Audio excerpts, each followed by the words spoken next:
Bonsoir à tous, bienvenue à Stratégie Militaire, 21 février 2026. Nous sommes déjà prêts, nous sommes déjà ici parce que l'USS Gerald Ford a déjà traversé la Méditerranée, le détroit de Gibraltar. La machine libératrice arrive déjà. Celle qui a chassé Nicolas Maduro du pouvoir va maintenant aller directement libérer l'Iran. Tout est prêt, tout est ajusté pour que l'heure zéro, l'heure du début, que la guerre commence. Et nous, ici dans Stratégie Militaire, famille, vos likes, vos commentaires, on commence.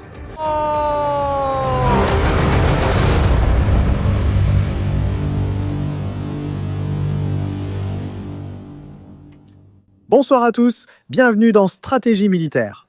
Ceux qui nous regardent en différé ignorent que nous avons fait une double introduction. Comme ça, vous voyez que ce n'est écrit ni avec ChatGPT ni avec rien d'autre, mais directement ce qui nous passe par la tête. Nous vous le racontons ce soir en exclusivité dans Stratégie Militaire. Vendredi Shabbat Shalom. Nous avons du cinéma, nous avons du cinéma. Les FDI nous ont déjà envoyé la vidéo de ce qui est prévu cette semaine, de nouveaux terroristes arrêtés en Judée et en Samarie. Je vous donne juste le spoiler, ne partez pas car il va y avoir des explosions, des coups de feu, des affrontements. Il va y avoir de tout, nous avons aussi cela. La marine iranienne s'est déplacée, elle a levé l'ancre.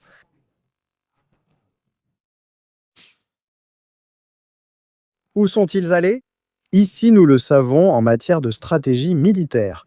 Et comme il ne peut en être autrement, la machine libératrice est là. Antidictateur. L'USS Gerald Ford a déjà traversé le détroit de Gibraltar et se dirige vers Israël. Ça et bien d'autres choses. De plus avec le commandement central d'Israël qui a donné des instructions à la population. Nous allons clarifier tout cela, nous allons en parler. Nous avons Donald Trump qui s'est également exprimé au sujet de l'Iran. Des explosions au Liban, nous en avons aussi par ici. Là-bas, il y a un barbecue, il fait un peu frais dans le sud du Liban. Les FDI sont-elles allées allumer le chauffage pour qu'il n'ait pas froid? Tout cela et bien plus encore ce soir dans Stratégie Militaire. Merci beaucoup d'être en direct avec nous. Les aléas du direct, les gars, les aléas du direct. Vous allez bientôt comprendre pourquoi ça ne fonctionnait pas, pourquoi ça ne se passait pas bien, pourquoi ça ne se déroulait pas correctement. Calmez-vous, vous allez le savoir, je vais vous révéler une exclusivité. Une exclusivité, d'accord? Quelque chose qui n'arrive qu'une seule fois dans la vie, une seule fois. Abonne-toi.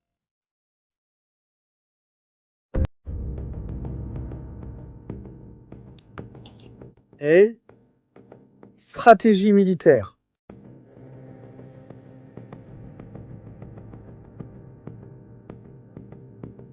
A eu une rencontre.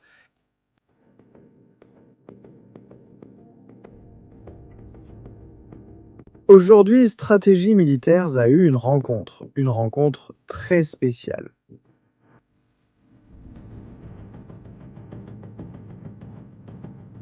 À environ 11 000 mètres d'altitude.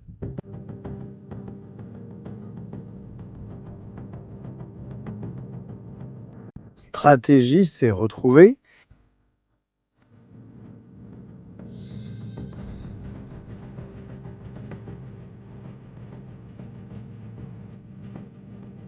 À quelques avions qui n'étaient pas des avions de passagers. Aujourd'hui, Stratégie a vu de première main les avions qui vont libérer l'Iran. Je laisse déjà ça planer là-bas. Quelque chose, je prépare un gros coup. Ne partez pas, parce que pendant l'émission, il se peut que je me motive et que je le raconte pendant l'émission. Rencontre du troisième type.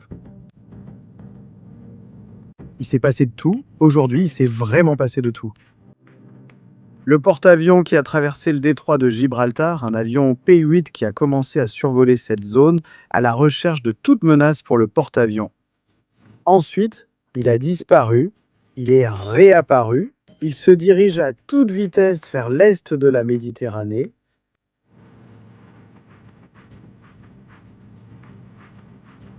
Là-bas, vous le savez déjà. Bien, Une journée fructueuse. La vérité, c'est qu'aujourd'hui a été une journée épuisante, mais fructueuse, ça a été une journée très importante. Un avant et un après. Je ne peux pas diffuser sur Twitch maintenant, désolé, je vais essayer de régler ça demain. Je ne sais pas, il me manque une pièce importante du studio. Je n'ai pas vu ce décombulateur. Je ne l'ai pas encore vu, je ne l'ai pas vu en action, je pense que je vais bientôt le voir. Et on va décombuler quelques-uns d'entre eux, d'accord? La situation est la suivante. Imaginez un instant un pays qui, depuis les années 90, consacre et oriente son budget, le budget national du pays,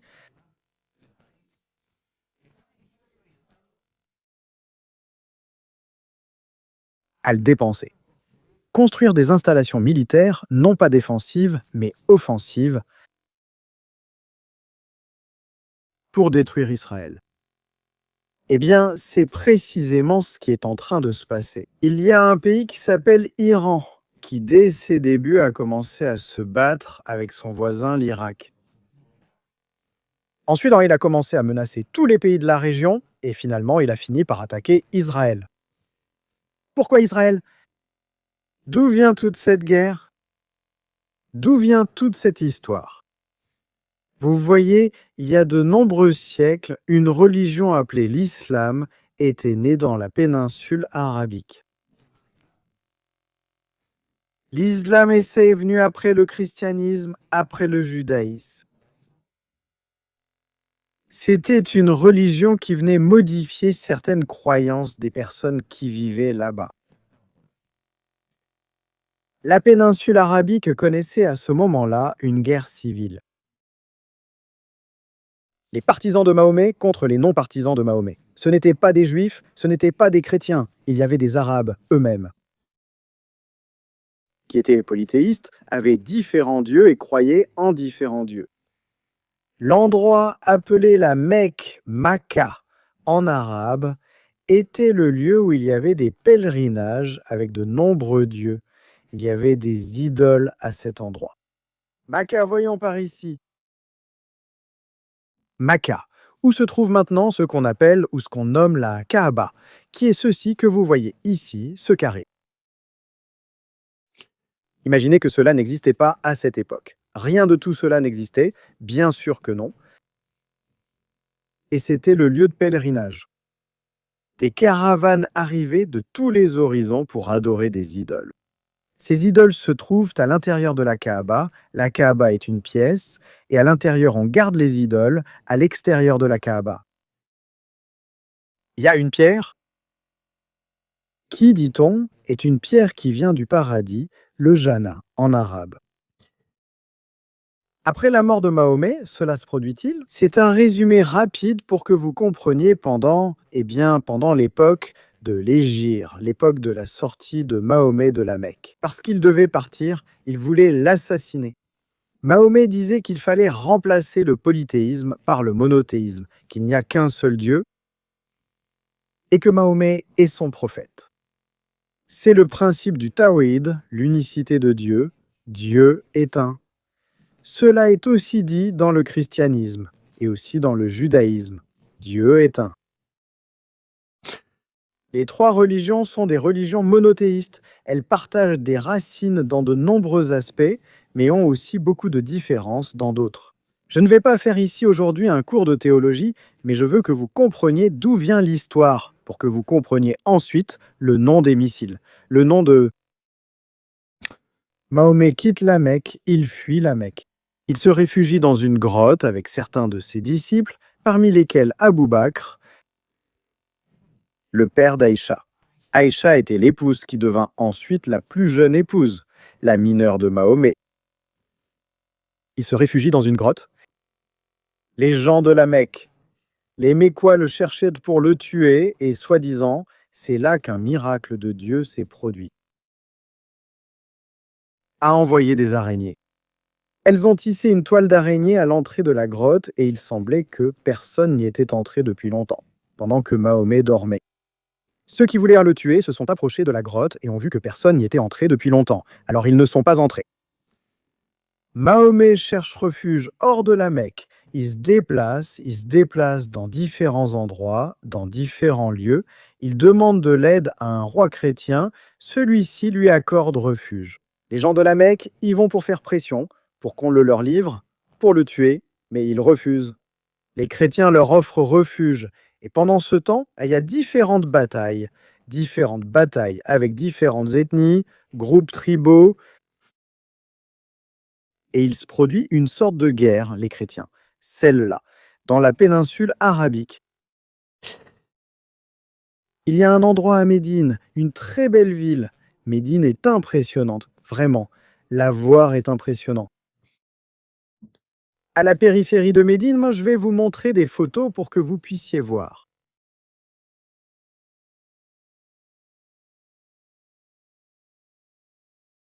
Esta ciudad.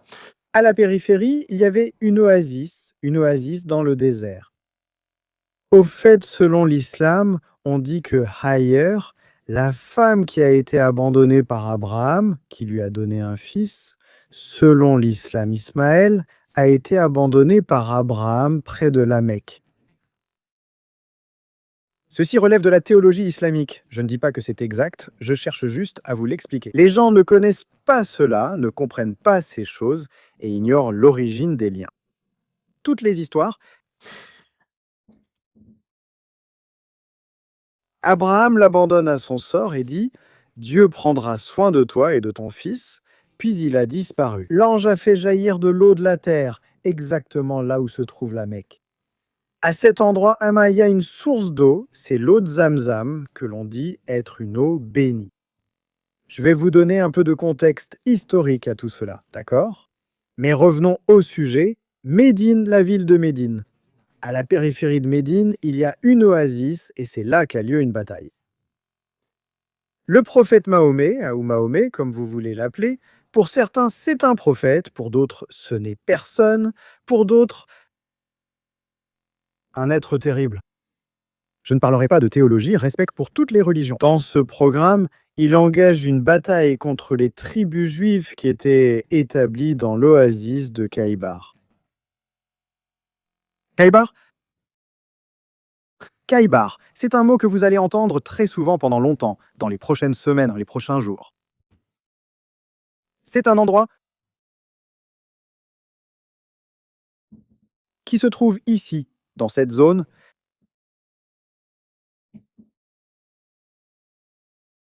Par ici se trouvait l'oasis, par ici se trouvaient les tribus juives. J'insiste là-dessus, il y avait des juifs dans la péninsule arabique à cette époque. Les juifs n'ont pas toujours été en Israël, dans ce que nous connaissons aujourd'hui comme Israël. Il y avait des juifs en Perse, il y avait, maintenant la fête de Pourim approche, il y avait des juifs en Perse, des juifs en Afrique, des juifs partout. Ils ont toujours été présents. Ce qui se passe, c'est que les antisémites veulent toujours raconter une histoire dans laquelle les Juifs n'ont jamais existé. Et qu'ils sont apparus soudainement. D'un vaisseau spatial, ils les ont laissés tomber là-bas sur Israël. Et c'est là qu'ils ont commencé à s'installer. N'est-ce pas? Ici, dans cette région, il y avait des tribus juives, et alors Mahomet a lancé une attaque contre elles. Cela a suivi un traité lors d'une expédition contre Kaïbar. C'était un centre agricole fortifié très important. Certaines tribus étaient considérées comme hostiles ou alliées d'anciens ennemis, et cela représentait un point stratégique et économique clé. Kaïbar possédait plusieurs forteresses dans toute cette région. Toute cette zone que nous voyons ici abritait différentes tribus juives, chacune avec sa propre forteresse. Parfois, les choses tombent dans l'abîme. Mais beaucoup sont morts. Depuis lors, on a toujours essayé de justifier cette action en disant que les Juifs avaient tenté de tuer Mahomet. Sous-titrage par Nikolai Winter. Cela a toujours été dit dans l'islam, selon les sources traditionnelles de l'islam. Après la bataille de Khaybar, une femme juive appelée Seinat bint al-Harith a offert à Mahomet de la viande d'agneau empoisonnée. Mahomet a goûté cette viande et l'a recrachée en remarquant le poison. On dit qu'un compagnon de Mahomet a mangé de la même viande et en est mort. La femme aurait avoué avoir agi par vengeance pour la bataille de Khaybar. Cela est supposément documenté dans des sources islamiques classiques. Depuis lors, l'histoire contre les Juifs existe dans l'islam. Bien. En fait, il est écrit que même les arbres diront où se cachent les Juifs.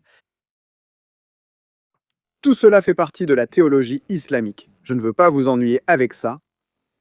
Quand Mahomet meurt, il se sépare. Deux branches se créent, la branche originale des Sahaba. Les compagnons de Mahomet, l'héritier du califat de Mahomet ou le guide spirituel après Mahomet. Certains disent que c'est Abou Bakr, le père d'Aïcha, la plus jeune épouse de Mahomet, c'est la famille, la branche sunnite, et d'autres disent que c'est Ali.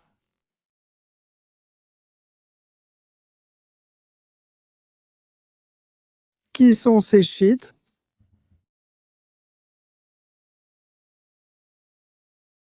Vous vous rendez compte? C'est là que ça se produit. Une séparation. Ali était le gendre de Mahomet, époux de Fatima, la fille de Mahomet et supposément le quatrième calife de l'islam. Il est la figure centrale du chiisme.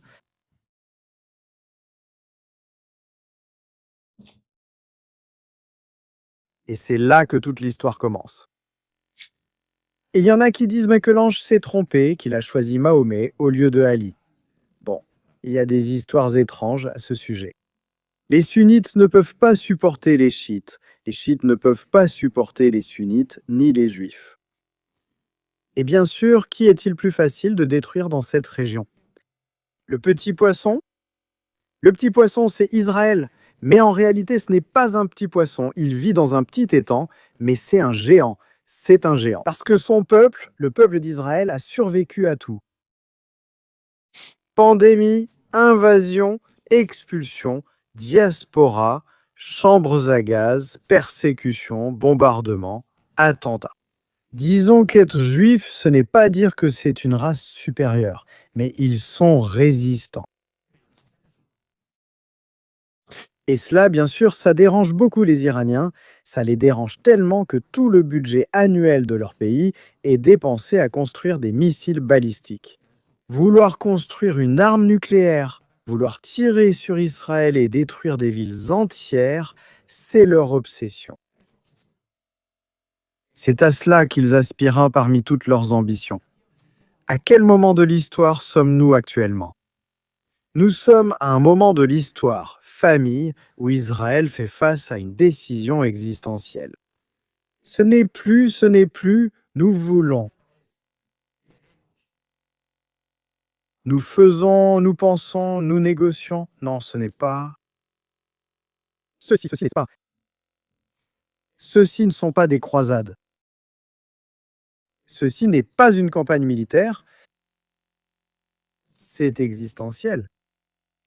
Si le peuple d'Israël ne neutralise pas la menace que représente un pays de la taille de l'Iran, avec les capacités militaires qu'ils ont construites, s'il n'élimine pas cette menace, Israël va avoir un problème, et un problème grave. Et ce ne sont pas les stratégies militaires, moi, qui le disent, ce n'est pas moi qui le dis, c'est ce que dirait toute personne avec du bon sens. Et si vous avez suivi cette communauté, vous savez très bien jusqu'où ils sont capables d'aller. Le propre Donald Trump disait aujourd'hui même ceci. Que pouvez-vous attendre d'un peuple capable de massacrer 36 000 personnes en 48 heures? C'est triste, mais 32 000 personnes ont été assassinées en une période relativement courte. Et ils vont être très 36 000 personnes, rien que dans les premières 48 heures, POTUS. Les exécutions directes dans la rue ont duré plus d'une semaine. 36 000 votre peuple, vos gens, vos chiites, vos musulmans. Imaginez ce que ces gens-là, ces mêmes personnes, vont faire. Se déranger, appeler ayatollah, guide spirituel de on ne sait pas qui. Si c'est du démon, si c'est de l'enfer, imaginez ce que va faire cet être de lumière. Quand il aura une arme nucléaire, il va la lancer. Là, il se soucie peu de vivre ou de mourir. Leur seul objectif, le seul objectif que l'ayatollah a en ce moment, c'est de détruire Israël. C'est tout. D'une manière ou d'une autre, en son sein, au sein du chiisme et aussi au sein du sunnisme, on utilise beaucoup le concept appelé taqiyya. La taqiyya, c'est permettre à un musulman de mentir à l'ennemi pour atteindre ses objectifs. Et ainsi, on parvient à la destruction de celui-ci. C'est ce que nous voyons habituellement dans les cellules terroristes, des cellules qui attaquent continuellement en Europe, dans le monde. Ils vivent parmi nous, ils travaillent parmi nous, ce sont nos voisins, mais en réalité, ils nous détestent. Je ne dis pas que c'est le cas de tous, hein. Je parle de ceux qui sont terroristes, ceux qui commettent ce genre d'attentats. Ce ne sont pas des personnes isolées de la société. Ils participent à la société, ils s'habillent comme des Occidentaux, ils vivent comme des Occidentaux. Mais au fond de leur cœur, il y a une force bien plus grande. L'ayatollah affirme publiquement ne pas vouloir d'armes nucléaires, qu'elles sont terribles et qu'ils n'en produiront pas, tout comme les États-Unis. Pour moi, ma façon de comprendre la situation est différente. Ils sont en train de construire l'arme nucléaire, ils veulent l'arme nucléaire. Et tous les jours, du matin au soir, ils souhaitent la destruction de l'État d'Israël et de l'Amérique. Et entre Israël et l'Amérique, il y a beaucoup de pays. Il y a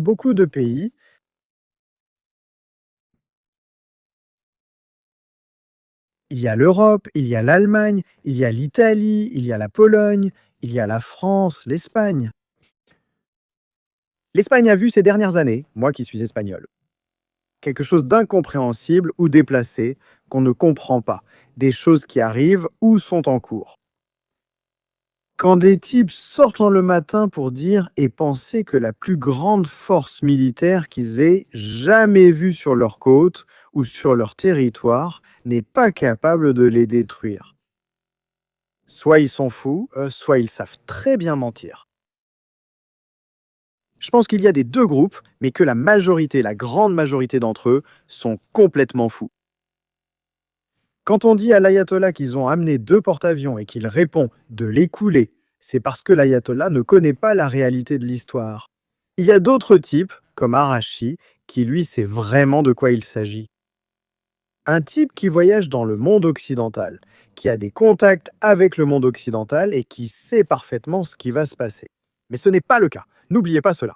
Chacun d'entre eux du régime veut détruire Israël, donc Israël se trouve dans cette situation, dans la position où il faut mettre fin à cela. Les États-Unis aussi, qui commencent à voir la menace de plus près, leurs missiles atteignent de plus en plus loin.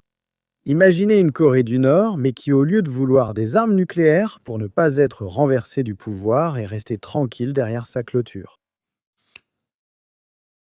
Un pays appelé Iran, qui veut s'étendre. En fait, il s'est déjà étendu. Il y a eu un moment, jusqu'à il y a 1 an, où les frontières de l'Iran s'étendaient jusqu'à la Méditerranée. Les gardiens de la Révolution pouvaient être traversés, envoyer des missiles et des roquettes jusqu'au Liban sans que personne ne les arrête, sans aucun contrôle de la police.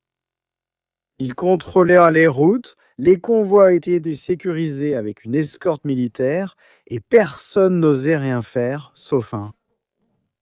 Israël a bombardé les arsenaux à Alep, a bombardé les arsenaux à Tartou, a attaqué la zone de Masyaf. Ils ont pris d'assaut une installation souterraine dans la zone de Masyaf. C'était impensable. Voici des images de cette histoire. D'ailleurs, quand nous avons fait la vidéo à ce sujet, précisément sur l'assaut, la plateforme a dit que cela n'était pas arrivé jusqu'à ce que la vidéo sorte. Quand j'ai parlé des forces spéciales, le Salgat, les forces spéciales aériennes d'Israël, sont entrées là-bas. Ils ont signalé pour des informations, disant que ce n'était pas vrai jusqu'à ce que la vidéo soit diffusée. Écoutez. Tag du Hava. Ceci est un avant-goût de ce qui peut se passer en Iran. Les installations souterraines sont bien protégées, elles se trouvent à de nombreux mètres sous terre, elles ont été préparées précisément pour cela. Arashi a dit « Vous ne pouvez pas détruire notre programme nucléaire depuis les airs. Vous l'avez déjà constaté, c'est impossible. » Eh bien, il faudra donc y aller par voie terrestre. Il faudra entrer par voie terrestre. Israël sait déjà comment faire. Israël a déjà l'expérience. Ici, vous le voyez, ceci c'est la Syrie entrant au centre de Mazia, dans le silo de missiles, recueillant des informations, arrêtant des ingénieurs iraniens, ceux dont on n'a jamais parlé, récupérant des documents vitaux. Cela peut arriver en Iran dans les prochains jours, dans les prochaines heures. Au fait, ces images sont officielles des FDAI. Pour le public. Je veux clarifier quelque chose sur cette chaîne parce que j'ai vu des commentaires d'hier. On ne donne pas d'informations à l'ennemi qui pourraient mettre la vie de quelqu'un en danger. Ce sont des informations publiques. Si un inconnu sur Twitter connaît des stratégies militaires, il le saura, lui qui a un département de 400 sauvages qui recueillent des informations 24 heures sur 24. Ils ne sont sûrement pas très malins, vu comment ça se passe pour eux, mais il les a. Je ne vais pas leur donner de conseils. Bien, nous disions, parlons-nous précisément de l'histoire ou de ce que nous voyons, l'opération, la fameuse opération d'assaut en Syrie. Vous voyez là les missiles, ce sont les conteneurs des missiles. L'Iran est un pays qui a envoyé des armes au Liban, au Yémen, pour que les gens s'entretuent. C'est un pays qui met en danger la sécurité régionale et mondiale, responsable d'attentats dans toute l'Europe. Préparez-vous pour la carte que nous allons vous présenter ce soir, vous allez halluciner. L'Iran possède une carte indiquant où se trouvent les entreprises ou commerces appartenant à des juifs. Dans le monde entier? Dans le monde entier. Tout cet argent que vous voyez dans les armes, ce n'est pas gratuit. C'est l'argent des Iraniens. Cet argent devrait servir à construire des écoles, des hôpitaux, des médicaments, des stations d'épuration d'eau. Ils n'ont pas déjà dépensé tout ça? Des tunnels au Liban, des tunnels à Gaza, des tunnels partout. L'Iran est celui qui a financé le 7 octobre. L'Iran est le créateur du 7 octobre, le Hamas, et la main exécutrice. Jamais seul. Il ne pouvait même pas en rêver. Le Hamas n'en avait pas la capacité tout seul. Qui a apporté les armes pour ces tunnels? C'était l'Iran. Ils ont un temps profité de l'argent de l'aide internationale. Mais les armes qui se trouvent là-bas à Gaza viennent d'Iran. Elles ont été introduites en contrebande et elles sont directement responsables du 7 octobre. S'ils ont été capables de le faire, comment ne pourraient-ils pas recommencer? Regardez jusqu'où ils nous ont entraînés. Des milliers de personnes mortes, des otages pendant près de 3 ans, des familles brisées, de l'antisémitisme partout sur la planète. Un appareil de communication qui a créé le chaos. Moi, je me souviens encore des mots entendus lors du premier discours de Nasrallah. Quand il déclare la guerre à Israël et dit au monde occidental de descendre dans la rue pour protester contre Israël. Un type qui détestait, mais qui n'est plus là grâce à Israël. Donc ce problème n'existe plus. Nasrallah n'est plus là. Un type qui détestait tout le monde. Juifs, non-juifs, chrétiens, non-chrétiens, homosexuels, lesbiennes, transsexuels, peu importe. Il leur vouait de la haine, beaucoup de haine. Eh bien, tout cela, c'est l'Iran. L'Iran, c'est le même pays qui réduit les femmes en esclavage, où on les épouse pour quelques heures afin de blanchir la prostitution. La prostitution est interdite dans l'islam, mais l'Iran crée, par l'intermédiaire de ses ayatollahs, une fatwa qui dit qu'il peut y avoir des contrats à l'heure. Tu viens pour rendre tout halal, tout permis devant Dieu. Tu arrives, si une femme te plaît ou si tu veux engager les services d'une femme aux mœurs légères, tu viens avec un petit papier. Tu signes, cher Moxta. Morfta. Tu signes pour 4 heures, cette femme est ma femme. Pendant 4 heures, elle est divorcée, c'est tout. À cela, nous en sommes arrivés là. Nous en sommes arrivés là, c'est l'histoire de l'Iran qui est arrivée. Avec leurs amis, les Houthis, également financés par l'Iran, responsables de l'une des plus grandes famines que connaît cette planète, les Houthis. Mais qui se consacrent à lancer des missiles et des drones contre les États-Unis d'Amérique, parfois contre leurs porte-avions, leurs navires, et d'autres fois, ils le font contre Israël. Oui, contre Israël aussi, ils le font. Cette vidéo, par exemple, montre un drone qui venait du Yémen et qui est intercepté par Israël. Israël doit dépenser une partie de son budget national, ou une grande partie de son budget national, dans la défense, dans les avions, dans les armes. On dit qu'Israël est un pays qui a beaucoup d'armes et beaucoup d'histoire, mais il en a peu par rapport à ce qu'il devrait avoir. Parce que certains veulent aller massacrer. Alors comme il y a des gens qui veulent aller massacrer, Israël a beaucoup d'impôts et une grande partie de ce budget doit justement servir à éviter cela. Que ces types qui ne sont plus avec nous, heureusement ou par chance, fondus au noir, l'écran est-il resté fondu au noir? Ils ne sont plus là pour nous nuire. Les Harizadet et toutes ces personnes, on les voit ici, c'est terrible. Ça fait peur, ça fait peur. Tous ces gens qui dépensent que des millions de dollars à construire des missiles comme le Sa'af 3 pour les lancer contre Israël. Ou s'ils doivent être éliminés, selon la politique actuelle d'Israël, ceux-ci ne sont plus là. Salam et Salizad ne sont plus là. Maintenant, ce sont des cubes. Vous voyez ces petits cubes ici? Leurs images sont là aussi maintenant. Leurs images sont là, mais le problème persiste. Le problème, ce sont ceux-ci. Sous terre, ils tirent des missiles, beaucoup de missiles. Cela ne se résout pas avec une négociation à Paris, à Milan, à Panama. Il n'y a qu'une seule façon de régler cela. Ça s'appelle la guerre. Et la guerre est parfois dure, très dure, des gens meurent, c'est méprisable. Mais parfois, il n'y a pas d'autre option, malheureusement. Parfois, il n'y a pas d'autre option, malheureusement, parfois. Il ne reste qu'une chose, combattre, combattre, parce que sinon ta maison peut s'effondrer. Un missile comme celui-ci, eh bien ça c'est le reste du missile, c'est le propulseur du missile qui tombe sur un toit. Pendant que tes enfants dorment, que tu es en train de dormir, ça peut te tomber dessus. Pendant que tu conduis, beaucoup de choses peuvent arriver. Beaucoup, beaucoup de choses. La guerre des 12 jours, les guerres précédentes, toutes les guerres que le peuple d'Israël a dû vivre sont existentielles. Ils ont toujours voulu faire un mal incroyable, toujours.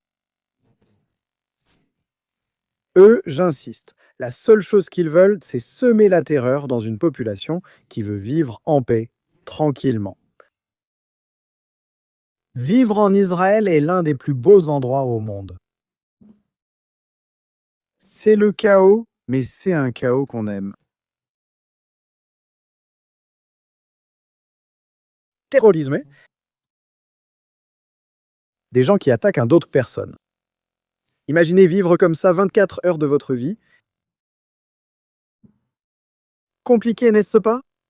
Vous dînez dehors avec votre partenaire et vous ne revenez peut-être pas. Parce qu'il y a des milliers de fanatiques qui brandissent des drapeaux en criant mort à Israël, mort aux États-Unis, malédiction aux Juifs. C'est ça que le monde ne comprend pas ou ne veut pas voir. Nous, on se moque des chancletos et de tous ces gens-là. À cause des chancletos. Ces gens du Yémen, à chaque fois qu'on va à un aéroport, on a une limite de liquide qu'on peut emporter. Parce qu'ils ont recruté un gamin d'Europe, ils l'ont emmené au Yémen, ils l'ont entraîné pour qu'il transporte des choses qui font boum dans un avion il y a de nombreuses années. Méfiez-vous des types en tongs, ne sous-estimez pas l'ennemi, c'est une erreur. Le faux sentiment de sécurité qu'Israël a traîné pendant longtemps et qui lui a coûté le 7 octobre, et quelques autres choses encore. Quelques autres, bon, allons-y. Voyons ce qui s'est passé aujourd'hui, ce qui est arrivé. Excusez cette petite super introduction que nous avons faite. Il me semblait important que les gens comprennent ce qui se passe pour que plus tard, ils sachent de première main ce qui va arriver. Nous allons commencer par ce qui est le plus important pour moi, c'est la sécurité des gens, la tranquillité des gens. S'il vous plaît, ceci. Tsahal continue d'agir sur tous les fronts, en défense comme en attaque.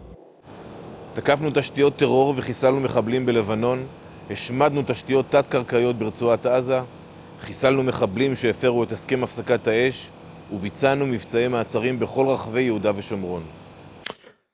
Fondamentalement, pour ceux d'entre vous qui ne comprenaient pas l'hébreu, je vais vous expliquer. Nous surveillons les développements régionaux et nous sommes au courant du discours public concernant l'Iran. En état d'alerte maximale sur le plan de la défense. Nos yeux sont ouverts dans toutes les directions et notre doigt est sur la gâchette, plus que jamais. En réponse à tout changement dans la réalité opérationnelle, il n'y a pas de changement dans les instructions. Veuillez vous fier uniquement aux annonces du porte-parole de Tsahal et du commandement du front intérieur, via les canaux officiels. Uniquement sur les réseaux sociaux, dans des groupes, des messages d'Isabelle circulent. Réduisez les activités au minimum. Il y a une alerte, s'il vous plaît, restez calme, car ce n'est pas le cas en ce moment. Cela peut changer dans 5 minutes. C'est aussi vrai, mais pour l'instant, ce n'est pas le cas. En ce moment, les gens, vie normale, tranquille. Il ne faut pas paniquer plus qu'on ne le fait déjà, car savoir qu'il y a un pays qui veut te détruire, c'est déjà suffisant. Mais en ce moment, sur la page du commandement central, Pikuda Odez, il n'y a aucune alerte ou aucune alerte stipulée comme celle que nous voyons pendant les 12 jours de guerre.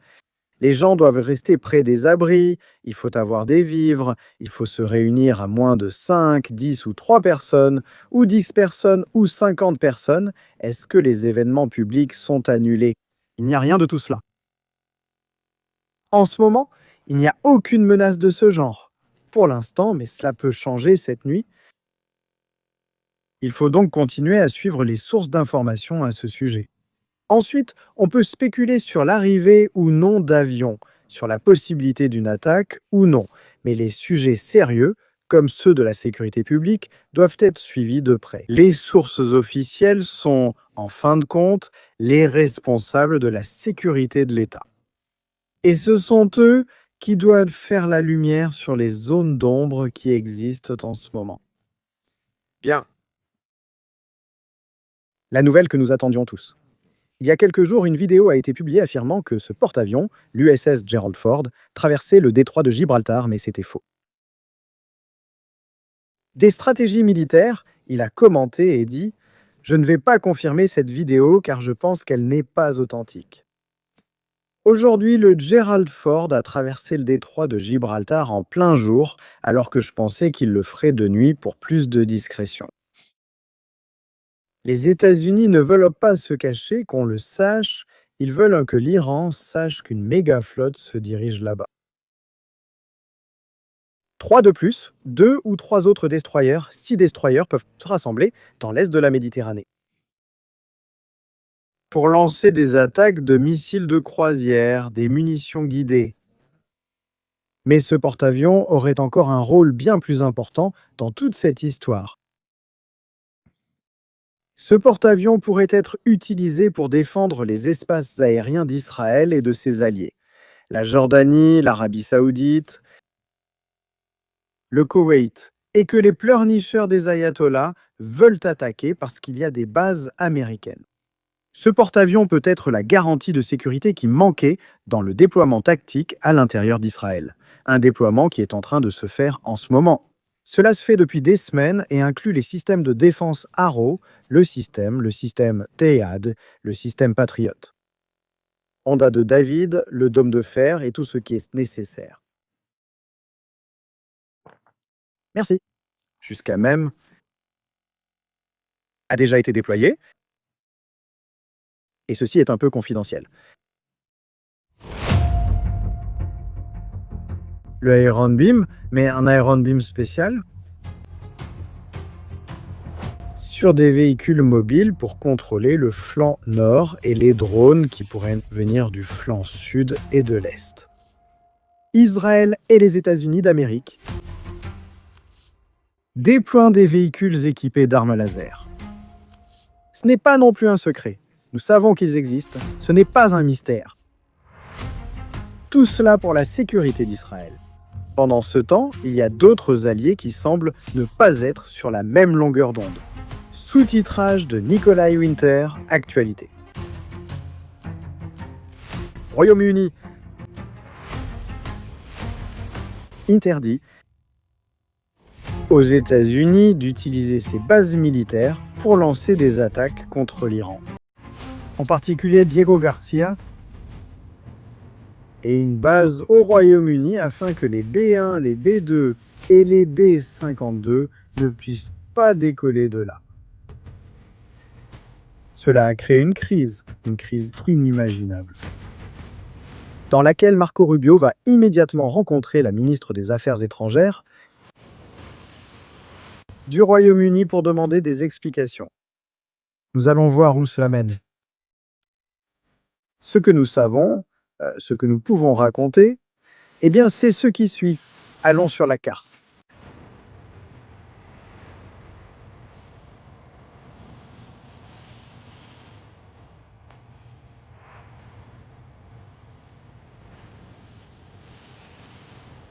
Ce que nous savons ici à Stratégie Militaire, alors que nous sommes près de 18 000 personnes, s'il vous plaît, vos likes sont super importants en ce moment. C'est ce qui suit. La base aérienne de la Royal Air Force à Chypre n'est pas utilisée opérationnellement pour des opérations de frappe, c'est-à-dire des opérations offensives. Le Royaume-Uni a déployé des chasseurs Typhoon sur cette base pour la défense. Pour aider à défendre Israël, ou vont-ils simplement rester à regarder? Nous ne le savons pas. Nous ne le savons pas. Je laisse ça là pour que plus tard, l'histoire écrive les noms de chacun. Et qu'ont-ils fait? Ils ont une base à Chypre. On leur a dit de ne pas utiliser la base aérienne de Chypre. Très bien. Chypre. Vous savez que c'est un pays dépendant de la Grèce. La Grèce est le plus grand allié d'Israël en Méditerranée. Depuis longtemps. Et parce que l'ennemi de mon ennemi est mon ami. Si nous n'avons pas Diego Garcia, si nous n'avons pas la base au Royaume-Uni pour les B-52, si nous n'avons pas non plus Chypre, et les bases du Qatar, du Koweït, de l'Arabie Saoudite et de la Jordanie sont trop proches pour les B-52. C'est un avion qui a besoin de temps pour décoller. Une attaque surprise en quelques minutes pourrait les détruire sur la piste, au sol. Quelle option avons-nous pour les B-52 ?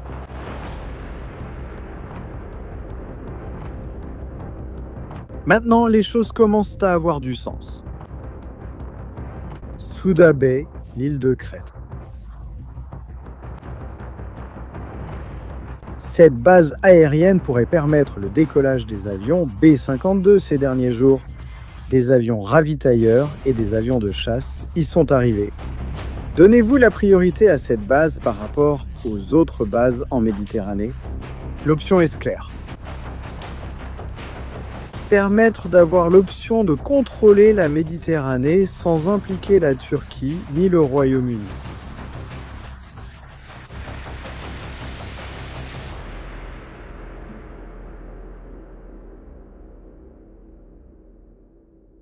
Pourquoi disons-nous que la base de la baie de Souda peut être adaptée à ce type d'opération? Ce n'est pas habituel car d'habitude on utilise Diego Garcia et le Royaume-Uni. Imaginez que la situation suivante se produise. Depuis les États-Unis d'Amérique, les B-52 et les B-2 décollent, chargés à bloc de munitions. Ils traversent l'Atlantique, traversent la Méditerranée, arrivent en Iran et larguent leur cargaison. Et ils doivent revenir. Pour se réapprovisionner, changer d'équipage et repartir normalement, l'option idéale serait Diego Garcia. Mais la dernière fois, ce n'était pas comme ça. Les B2 sont revenus directement d'où ils étaient repartis. C'était une mission aller-retour, pas de problème. Il y a un équipage à l'intérieur des avions qui peut se permettre de faire un voyage aussi long, mais cela use. De nombreux événements et imprévus peuvent survenir, avec des centaines de variables possibles. Même le ravitailleur, celui qui doit ravitailler les avions à ce moment-là, peut tomber en panne à cause d'un problème technique où les conditions météorologiques peuvent ne pas être favorables. Les États-Unis doivent avoir une base à proximité qui leur permette d'atterrir en cas de besoin, ou simplement de l'utiliser comme nœud logistique. Voici ce qu'ils font actuellement avec la baie de Souda. Pourquoi cette baie? Pourquoi cette base est-elle si importante et désormais si nécessaire? Cette base? Elle dispose ni plus ni moins de 2 pistes de décollage de 3500 mètres.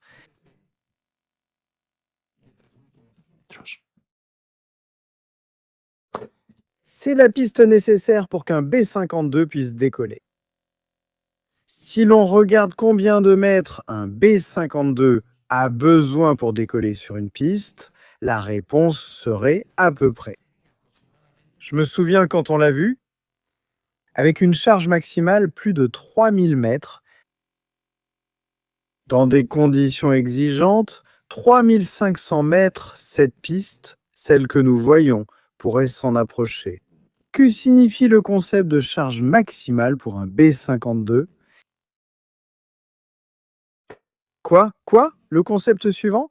L'avion décolle chargé de munitions au maximum et avec très peu de carburant, presque pratiquement vide de carburant. On veut maximiser la capacité de charge au décollage, pas avec du carburant, mais avec des armes, charger le maximum d'armes possible. Et juste après le décollage. Le ravitaillement en vol a lieu, c'est pourquoi il y a des avions ravitailleurs à Souda Bay. Ils attendent que les B-52 puissent décoller, faire le plein de carburant et se diriger vers l'Iran. Ce serait l'une des explications pour lesquelles autant de ravitailleurs sont arrivés à cet endroit. Historiquement, ils auraient pu utiliser la Sicile, ils auraient pu utiliser Aviano, ils auraient pu utiliser Chypre,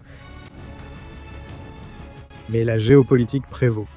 Le Royaume-Uni ne veut pas s'impliquer et cela n'arrêtera pas les États-Unis. Pour cela, Bibi Netanyahou a voyagé en Grèce pendant tout ce temps. Netanyahou a renforcé son alliance avec les Grecs. Netanyahou. Regardez ces derniers mois et allez le chercher. Bibi les rend visite, Bibi signe des contrats d'armement, de collaboration militaire. C'est comme ça que fonctionne la politique. Tu me donnes, je te donne. C'est un troc qui peut sauver des vies. Les B-52 peuvent décoller de là-bas et seraient à une distance d'attaque idéale de l'Iran, ni trop loin, ni trop près.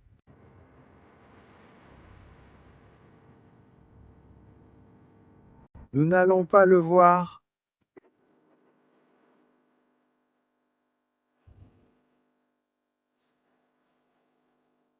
À 2500 km de Téhéran.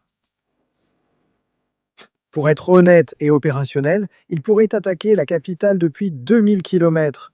Il pourrait utiliser des missiles de croisière, si ce sont des bombes à faible signature, si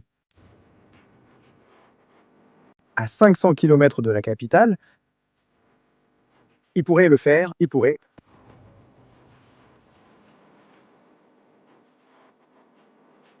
C'est la zone.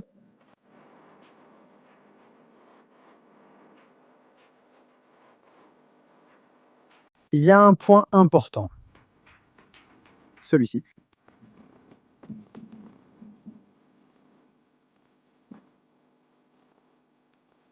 Les B-52 volent très haut, larguent les munitions depuis une grande altitude, ils larguent. Cela permet à la munition de tomber progressivement et d'augmenter la portée.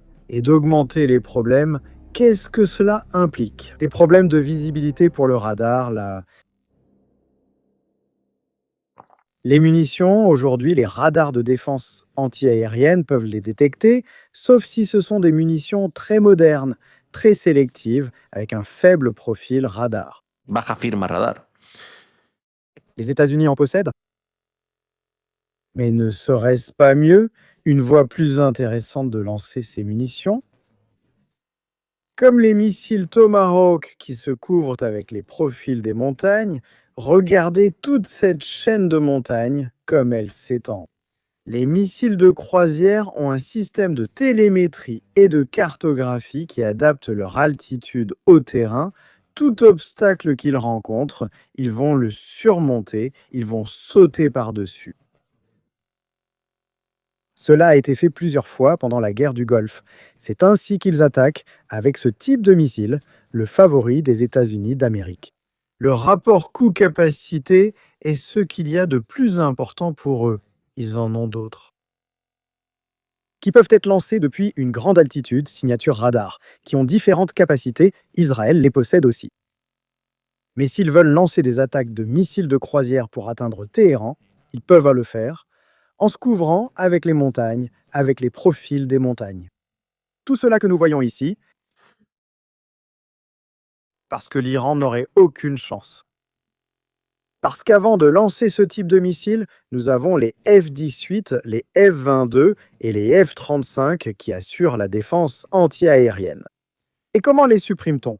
En créant un couloir qui aille depuis la frontière avec l'Irak jusqu'à Téhéran, on peut créer 2 corridors. Je vais vous dessiner 2 des options.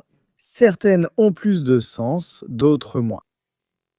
Remarquez que si on regarde bien, entre Téhéran et l'Irak, il y a 2 points qui sont importants au niveau opérationnel pour le régime. Il y a 3, Tabriz au nord-est, que nous voyons ici, pointe numéro 1, point numéro 2. Kermashan, près de la frontière avec l'Irak, et Khorramabad, également près de la frontière avec l'Irak. Si nous parvenons à créer un couloir en supprimant les défenses anti-aériennes et qu'au passage nous détruisons Khorramabad, Kermashan, Madan, où il y a aussi une autre base de missiles irakienne, c'est ici qu'elle se trouvait. Le réacteur nucléaire qui était en construction a été détruit, grâce à Dieu, pendant la guerre des 12. Si nous suivons tout ce trajet, nous avons des objectifs très intéressants. Ce serait de créer un corridor, d'isoler ce qui est la capitale Téhéran, un corridor comme celui que nous allons voir.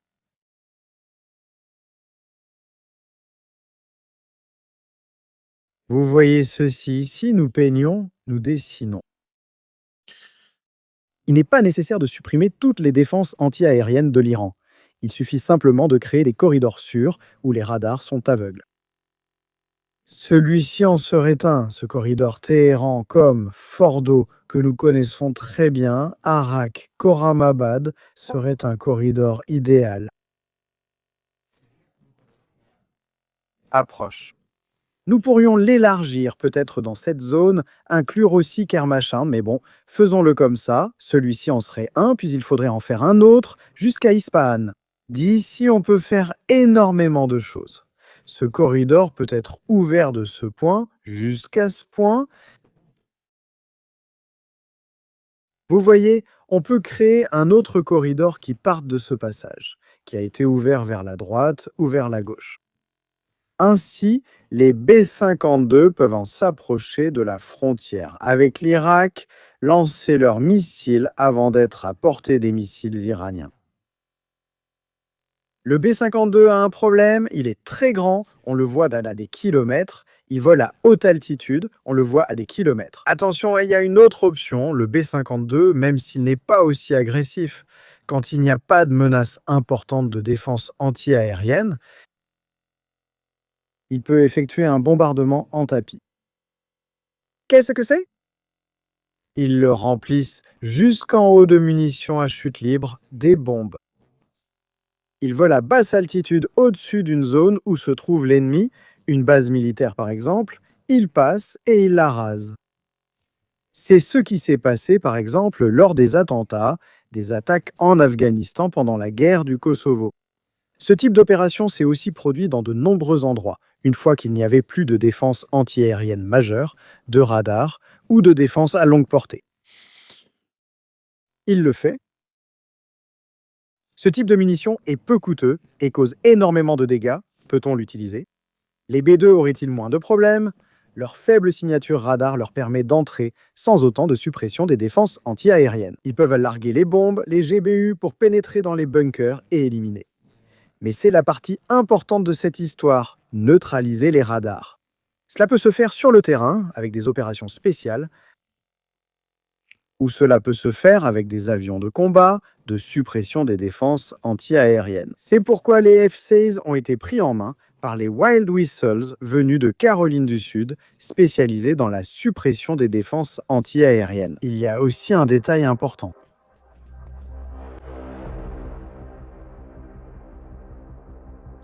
Vous vous souvenez, il y a quelques semaines, quand nous avons publié la photo de 2 membres du Mossad sur une montagne avec un équipement de télémétrie? Qu'est-ce que c'est pendant la guerre du Golfe?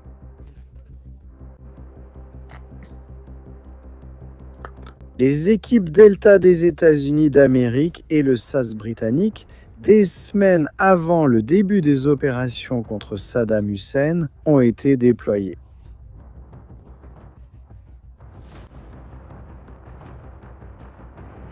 Para marcar objetivos, identificar Et c'est ce qui arrive en Israël. terreno de algo que aterrorizaba a Israel.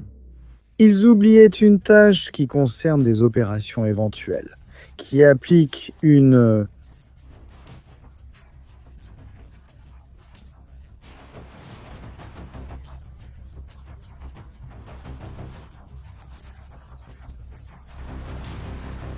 Merci Neil. Les temps ont changé. Parfois, il n'est même plus nécessaire de déployer des équipes spéciales, car nous avons des drones. Nous avons des drones qui, en pleine nuit, peuvent désigner des cibles avec leurs lasers. Et les munitions lancées atteignent leurs cibles avec une précision totale. Parfois, il s'agit d'éviter d'exposer tes troupes en utilisant la technologie. C'est pourquoi beaucoup de gens disent dès maintenant que c'est bien. Pendant la guerre du Golfe, il y avait 50 porte-avions. Ce n'est pas un nombre suffisant pour faire tomber le régime iranien. Les conditions de combat sont complètement différentes. La technologie militaire a changé. Il y a maintenant de nouvelles armes, de nouveaux systèmes d'armes. La structure militaire change complètement, les objectifs aussi. De nos jours, il n'est plus nécessaire d'envahir un pays pour se débarrasser d'un dictateur. Exemple, Nasrallah, exemple, Saïfdin, exemple, quelques-uns qui sont tombés. Singoir est tombé lors d'une opération également spéciale. Janil, opération spéciale. Parfois, c'est bien plus facile qu'on ne l'imagine. En ayant les bons avions avec la bonne technologie, les choses deviennent beaucoup plus rapides. Voilà où nous en sommes actuellement. Bien, nous allons continuer avec les nouvelles de ce qui se passe, de ce qui est en train d'arriver. Regardez cette photo. Regardez quelle superbe photo. Ce que vous voyez sur cette photo, c'est le Gerald Ford.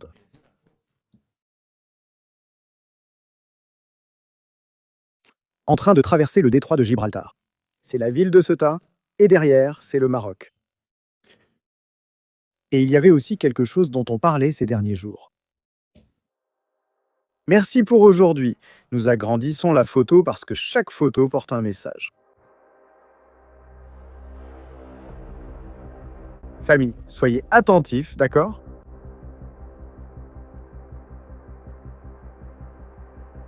Voilà, nous l'agrandissons. Nous l'agrandissons. Le Gerald Ford, le porte-avions de la marine des États-Unis d'Amérique, le plus moderne, le plus létal, avec la meilleure technologie jamais créée. Et son nom sera celui que portera la classe de porte-avions qui remplacera ceux de la classe Nimitz. Il est chargé à bloc d'avions. Regardez le pont. Tous les avions sont sur le pont.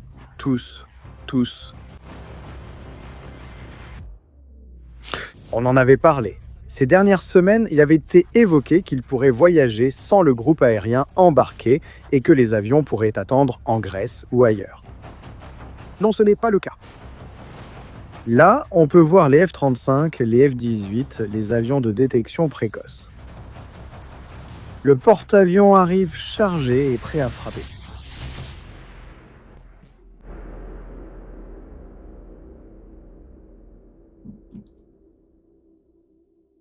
Ce n'est pas comme sur cette image, regardez.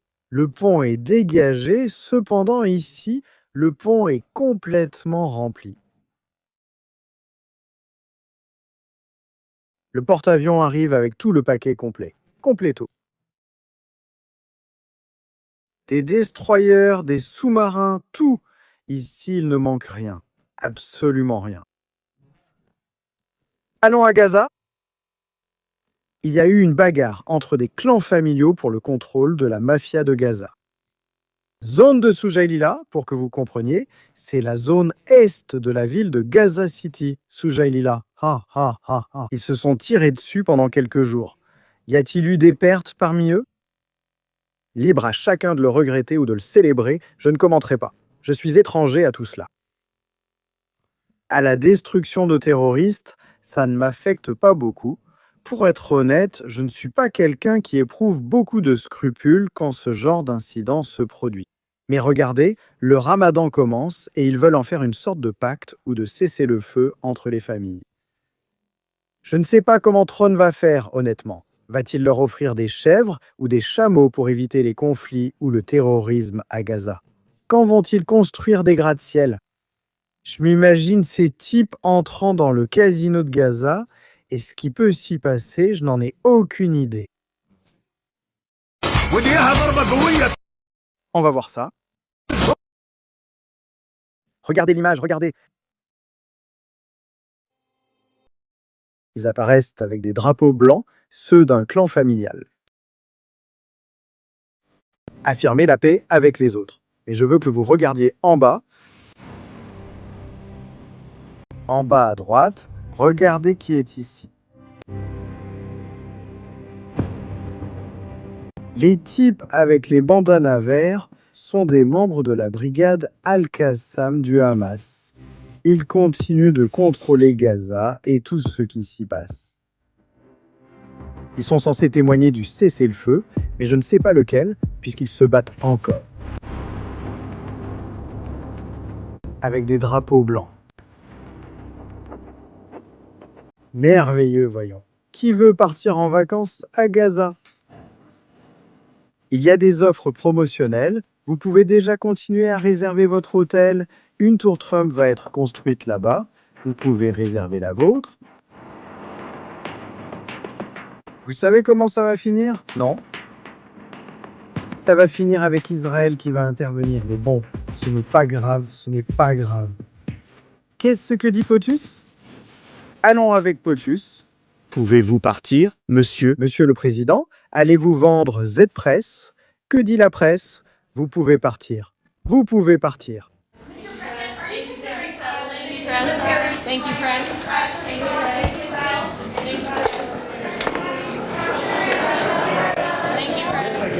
J'y songe. On demande à Donald Trump, envisagez-vous une attaque limitée contre l'Iran? Et Donald Trump répond, Je suppose que je peux dire que j'y réfléchis. ce que je peux dire, c'est que j'y ai pensé. Merci. Regardez qui est en train de rire à nouveau. Merci d'avoir regardé. Oubliez POTUS. Regardez qui est en train de rire à nouveau.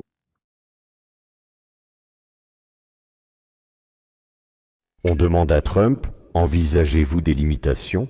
Et Trump répond, hier, il riait dans l'avion, aujourd'hui, il rit dans la salle de presse. Ceci est prêt à être jugé. Ceci est prêt à être jugé, POTUS Harry. Bien. Est-ce que tu envisages une attaque militaire? POTUS se fait remarquer. Est-ce que tu envisages des attaques militaires? Est-ce que tu envisages une frappe militaire? Oui, j'y pense, oui. Il est en train de rire, il est en train de rire. Ceci, dès que le porte-avions arrive à son point. Le poulet est au four. Et le four est chaud, le four est chaud. Au Liban,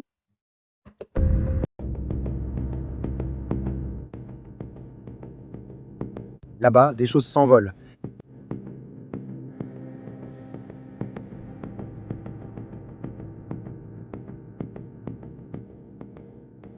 Dit les États-Unis qui vont maintenant déclassifier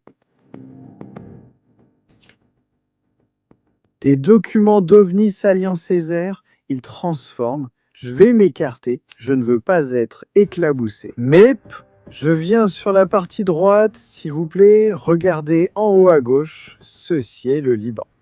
Cette même nuit, je vais placer le curseur par ici. Voyons si vous voyez un extraterrestre voler dans cette zone. Soyez tous attentifs.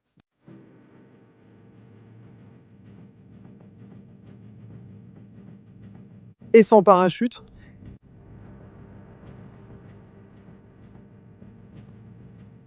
Marche arrière, marche avant, sans parachute. Qu'est-ce qui s'est passé là?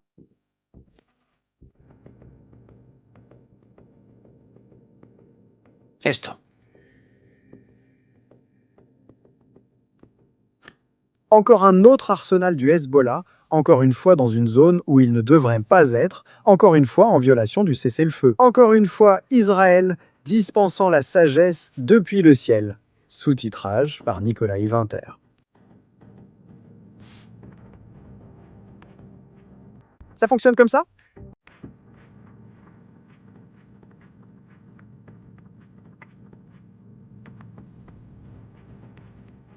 Je vais mettre les autres images, celles qui sont un peu plus fortes. Bon, si on va les mettre, allons-y. Il est déjà l'heure. À l'heure de grande écoute, les enfants sont déjà couchés. Il est donc resté à chercher. Les ovnis extraterrestres partis en volant sont là-bas, cherchant et écoutant du bruit. Il arrive rapidement aux voitures du Hezbollah pour essayer de faire acte de présence.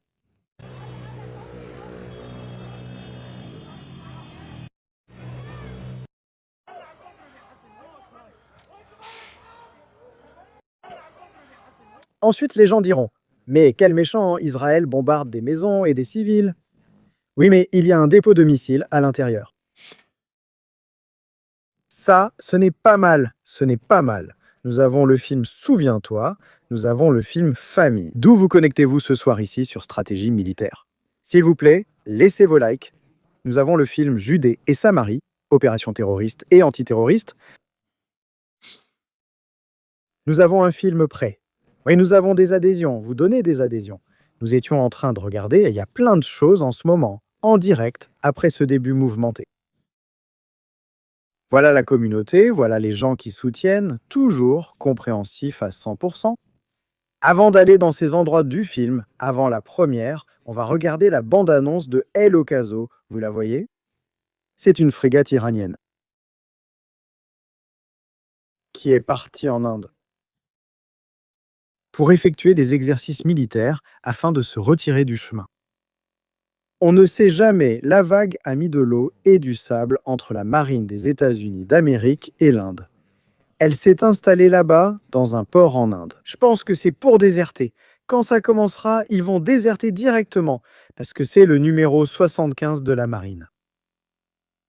C'est du gâteau. C'est un bonbon, missile Harpoon, missile anti-navire de la marine des États-Unis d'Amérique. Pour que vous ayez une idée, cette coque que vous voyez là, celui-ci, avec un seul tir, la coule et il n'y a même pas le temps, comme dans le Titanic, de mettre les canaux de sauvetage à l'eau, il le volatilise. Je me souviens, je vais vous raconter des choses personnelles à moi, d'accord? Maintenant, puisque nous nous connaissons un peu mieux. Je me souviens qu'une fois, un instructeur m'a expliqué, il m'a dit « Vraiment ?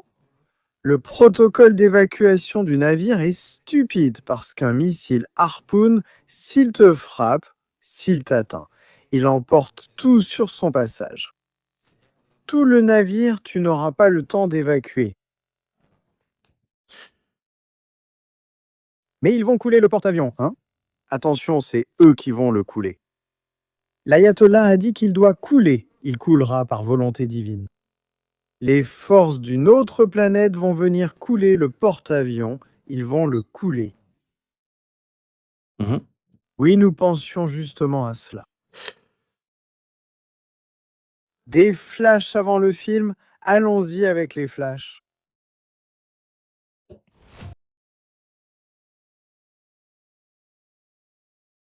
Des flashs de la situation en ce moment.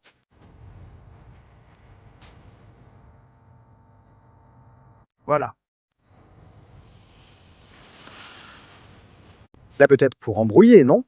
Beaucoup d'informations données maintenant pourraient être un jeu de Donald Trump pour semer la confusion. Donald Trump n'a pas encore pris de décision finale sur l'attaque des sites du régime iranien ou sur ce qu'il attaquera en Iran, selon 2 personnes familières avec la planification. C'est la première chose qu'on sait, ce qui sera attaqué. Selon la cible, tu déploies, et comme nous l'avons déjà fait, nous savons quoi attaquer. Voilà l'information. Pour moi, une fausse opinion, ce n'est pas qu'elle soit fausse, elle peut venir des bons médias, mais c'est simplement pour embrouiller. On veut semer la confusion chez l'ennemi. Prochaine nouvelle. Araki. Téhéran prépare une contre-proposition dans les discussions avec les États-Unis. Le ministre des Affaires étrangères de l'Iran, Abbas Araghchi, déclare que Téhéran présentera sa proposition aux envoyés des États-Unis dans quelques jours. Et il a ajouté qu'un accord est à notre portée. Ils vont détruire les missiles balistiques, ils vont détruire le programme nucléaire, ils vont arrêter de financer le Hezbollah, les Houthis, les terroristes au niveau international. J'en doute, ils gagnent du temps, j'ai entendu et on en a parlé. Qu'ils veulent un accord comme celui d'Obama. Que pendant quelques années, ils n'enrichiront pas d'uranium et qu'après, quand Donald Trump partira, ils auront la bombe nucléaire. Ou s'ils le font, ils le feront sous terre, là où personne ne le saura. Nous suivons les FDI. Les centres de commandement du Hezbollah ont été utilisés pour lancer des attaques terroristes contre les troupes des FDI et Israël dans la région de Baalbek, au Liban. Israël, des centres de commandement du Hezbollah ont été attaqués cette nuit dans la région de Baalbek, au Liban. La guerre a peut-être déjà commencé. Pour Israël, éliminer la menace du Nord est une priorité. Je vais vous raconter un secret. En ce moment même, les systèmes GPS dans une grande partie d'Israël ne fonctionnent pas correctement. Sur le GPS de la voiture, tu entres une adresse et il t'envoie ailleurs. Tu pourrais te retrouver au Liban. Si tu ne fais pas attention, tu peux te retrouver dans un endroit où tu ne devrais pas aller. Un petit oiseau me l'a dit. Suivant. Celle-ci est importante. La plupart d'entre nous ne comprendra pas, même si certains ici sont très cultivés et parlent allemand. Merci d'avoir regardé. Attention à cette photo, attention, attention.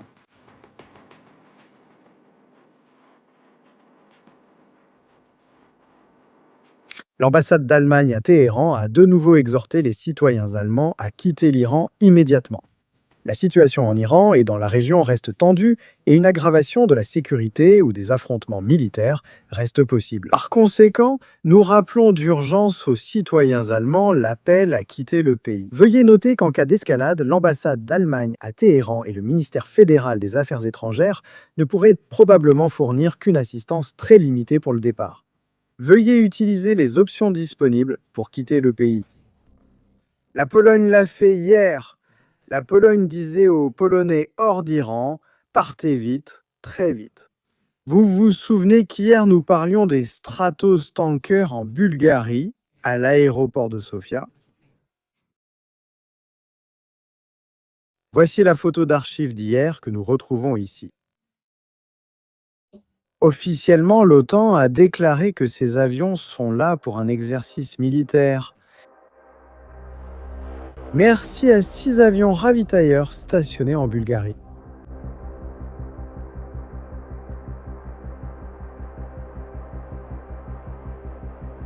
Est-ce que ce sera vrai? Ça peut être vrai, on ne le sait pas.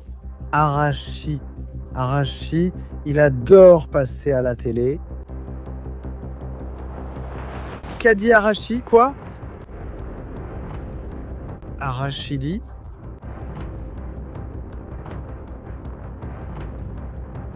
Il n'existe pas de solution militaire au programme nucléaire iranien. Comme l'a prouvé l'an dernier, ils n'ont pas réussi à le détruire. Eh bien, s'il n'a pu être détruit l'an dernier,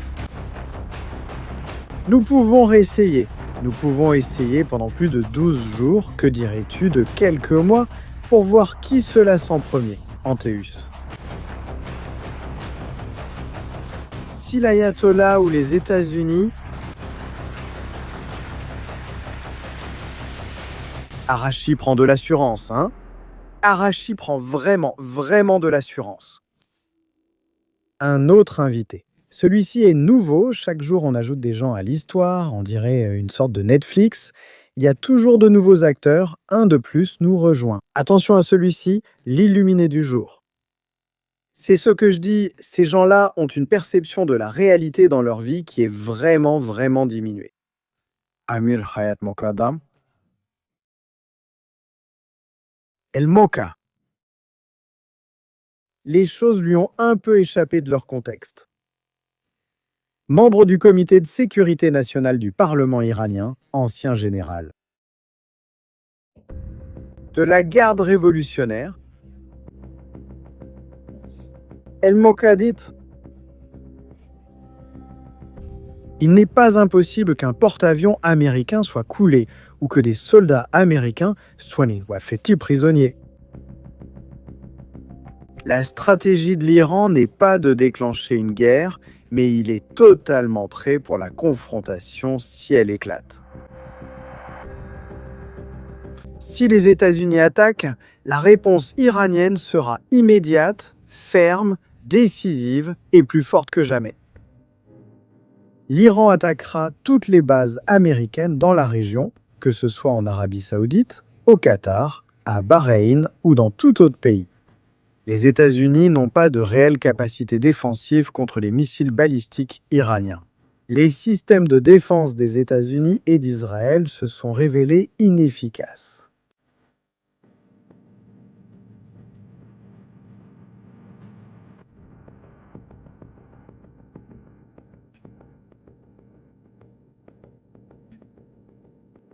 Moka s'est emballé, hein? Mokadan s'est emballé et il dit que ce qui vient des États-Unis, c'est du vent, que ce qui vient d'Israël, c'est du vent. Bon. On va voir si Mokadan a raison.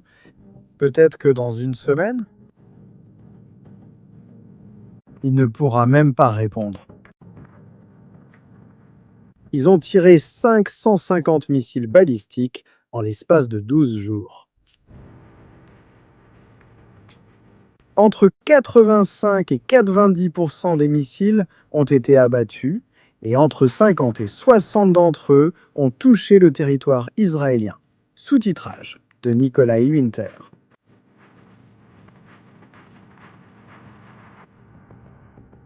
Sur 550, 60 missiles ont traversé le bouclier. Maintenant que nous avons plus d'avions, plus de destroyers, plus de défense anti-aérienne et que nous avons reprogrammé les systèmes de défense, combien réussiront à passer? C'est un mystère. Ils vont lancer plus de 550 missiles en 12 jours, oui. Peuvent-ils le faire?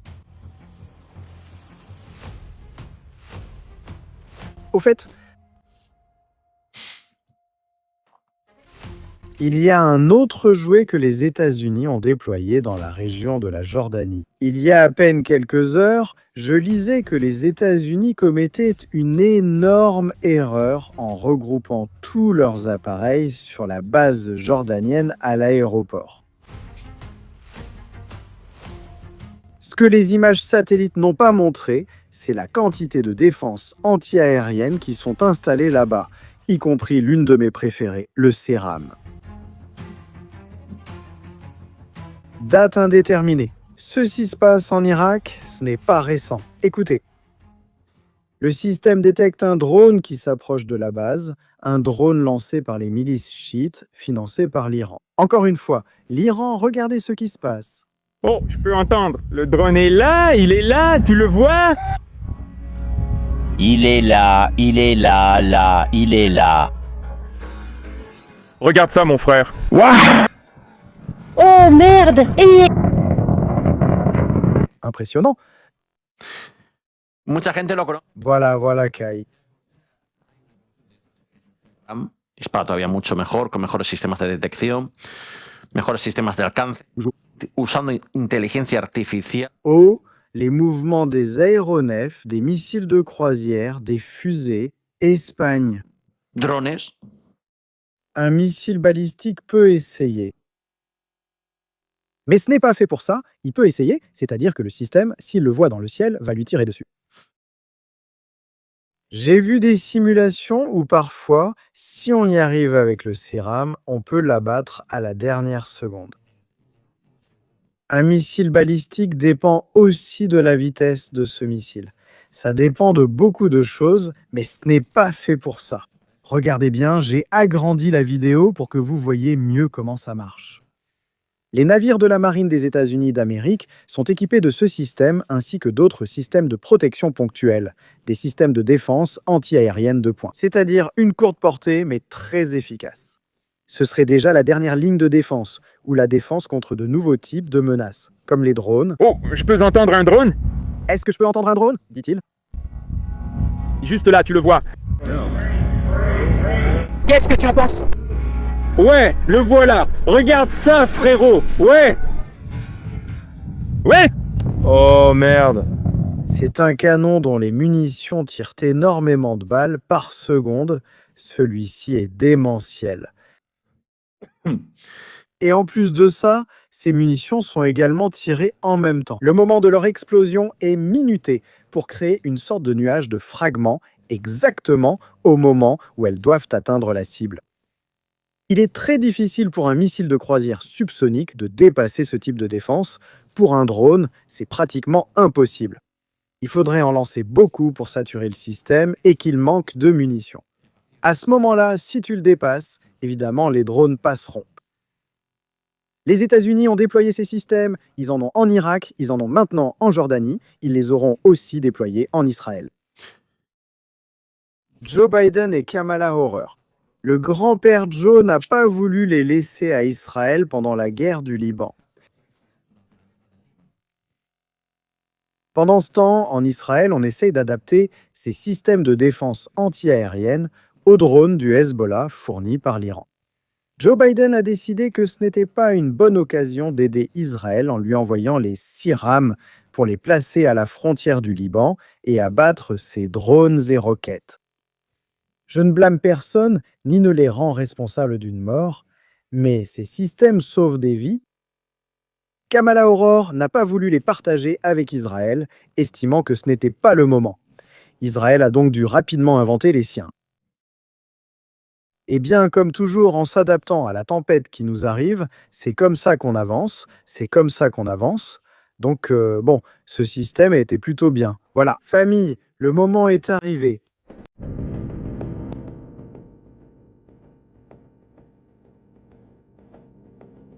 Moment de cinéma. Asseyez-vous, prenez vos boissons, vos pop-corn. Merci d'avoir regardé la vidéo. Nous allons assister à une opération antiterroriste en Judée et en Samarie pour capturer un dangereux terroriste.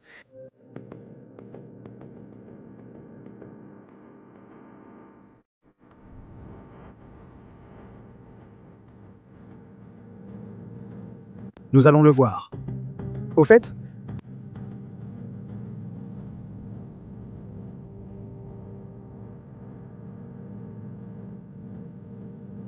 l'ayatollah a recommencé à publier des vidéos.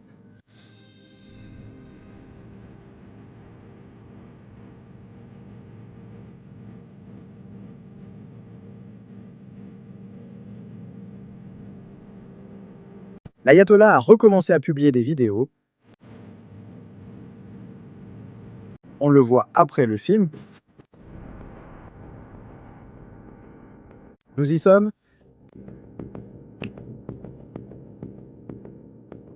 Nous avons du son. Nous n'avons pas de son. Tout le monde est prêt. Famille, montrez-nous ces likes. On veut des likes tout de suite. Allons-y avec ces likes, ces super chats. On va déjà fixer l'objectif de super chat. Encore une fois, vous savez déjà que pour soutenir la chaîne, vous pouvez aussi le faire via PayPal. Et avec les super chats. Le Mossad ne nous paie pas, hein? On va voir si demain on peut améliorer la connexion. Allons-y, voyons voir.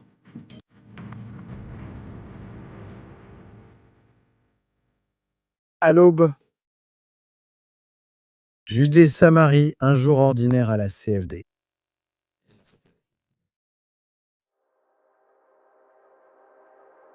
Des opérateurs s'approchant d'une rue. Ils effectuent une ouverture avec des explosifs contrôlés.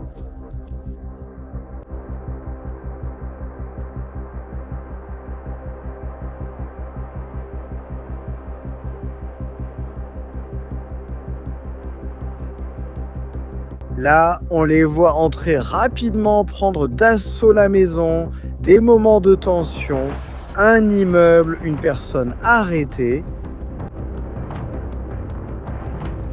Extraction rapide, passons à la deuxième. Des snipers sur les toits, merci de nous avoir suivis. Sécurisation de la position pour l'extraction, arrestation du deuxième suspect.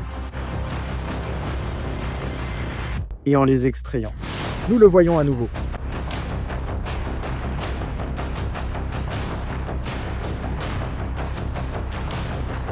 Mon Dieu.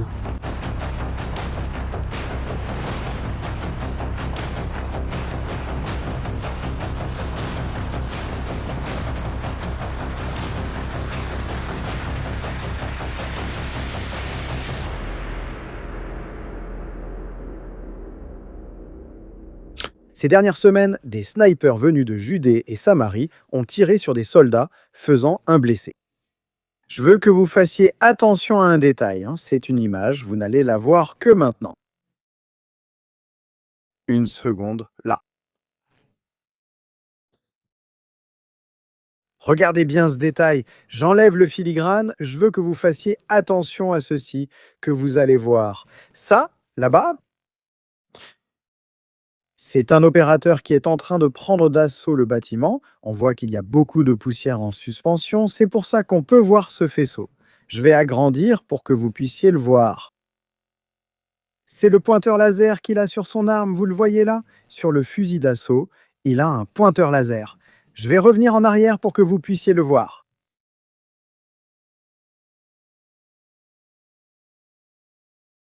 Un de ses doigts avec la main gauche. Bon, s'il est droitier, il tire avec la main droite, la main gauche est en dessous. La main sur le garde-main de l'arme, il a le laser activé et il a aussi une lampe torche. La lampe torche, évidemment, sert à voir en cas de difficulté pour s'éclairer, mais elle sert aussi. C'est très important pour éblouir l'ennemi. Tu entres là, là, ils ne te voient pas. Tu vises leur visage, ils ne te voient pas. Regarde. Il n'a pas le temps de te voir. Non. C'est le facteur surprise. C'est le facteur surprise. On utilise aussi une grenade pour attaquer une fois que la porte est brisée. Et voilà. Et pour créer de la confusion. Et c'est une situation compliquée. Remarquez qu'il n'y a pas de rampe. C'est un escalier très étroit. Ils doivent en monter très vite. Ils viennent d'une position basse, c'est-à-dire qu'ici, il pourrait y avoir un ennemi en train de couvrir cet escalier. Je vais me placer dans une autre zone pour que vous puissiez mieux voir. Là. Ils partent d'une zone basse et doivent monter rapidement. Il est évident qu'il a dû y avoir une cellule de renseignement surveillant la maison pendant des heures avec un drone pour savoir combien de personnes se trouvent à l'intérieur. Rendez-vous compte qu'il y a environ 4 ou 5 opérateurs qui sont en train d'attaquer. Ils portent dans des silencieux, c'est important. Regardez ici. Le fusil équipé d'un silencieux, je change encore de caméra. Partons d'ici, on s'envole ici, dans le home cinéma de ce soir. Il est équipé d'un silencieux. Ce que nous voyons ici sur la terrasse de l'immeuble couvre des secteurs. Il surveille les approches d'ennemis qui pourraient arriver par la rue. Non. Le véhicule, je pense que c'est un David. D'ailleurs, moi j'ai eu l'occasion de monter dans un récemment au Salvador. La version d'exportation, évidemment, assez confortable. Et oui, il faut dire, ça attire beaucoup l'attention, non? L'équipe d'assaut a fait un travail incroyable. Vraiment, vraiment très bon dans cette situation, je te le dis. Il y a beaucoup de mobilier. Regardez le nombre de canapés qu'il y a. Des chambres, des zones éclairées, des zones sombres. C'est un assaut compliqué.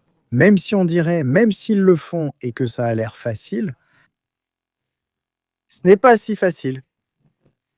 Tu dois regarder ces portes avec du verre qui déforme les silhouettes. Eux peuvent voir qu'un ennemi peut être derrière cette porte. Et toi, peut-être, tu ne le vois pas. Il peut être là derrière, mais sur un canapé à contre-jour, tu ne le vois pas non plus. Il peut être derrière un canapé, tu ne le vois pas.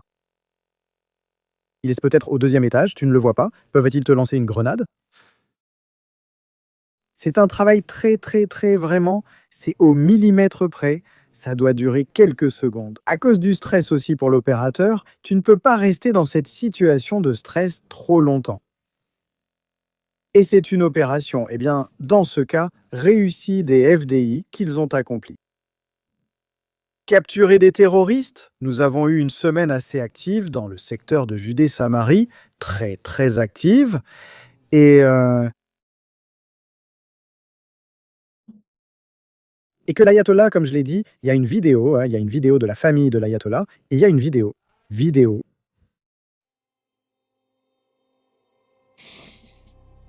Maintenant, l'ayatollah ne veut plus seulement couler un porte-avions.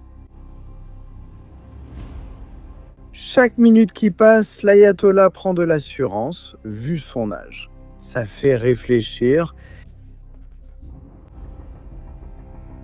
L'histoire de l'ayatollah fait vraiment réfléchir. Alors, ayatollah, vous aimeriez avoir des rêves érotiques avec l'ayatollah?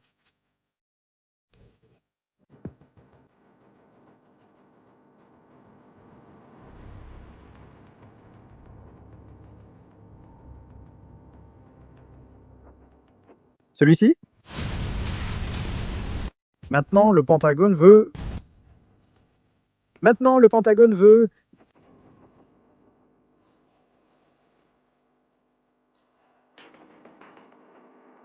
Une résidence sur une île? Qu'est-ce que c'est? Le Capitole? Il dit qu'ils sont irrationnels. L'un des exemples de leur irrationalité est qu'ils s'ingèrent dans les affaires intérieures d'un pays.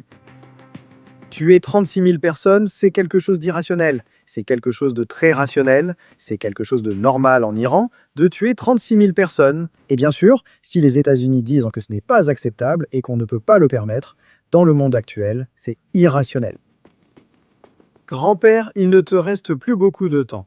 Et regarde, regarde, regarde, regarde, regarde le petit grand-père. Ça, Donald Trump n'aime pas. C'est comme une sorte de Maduro, mais avec de l'intelligence artificielle.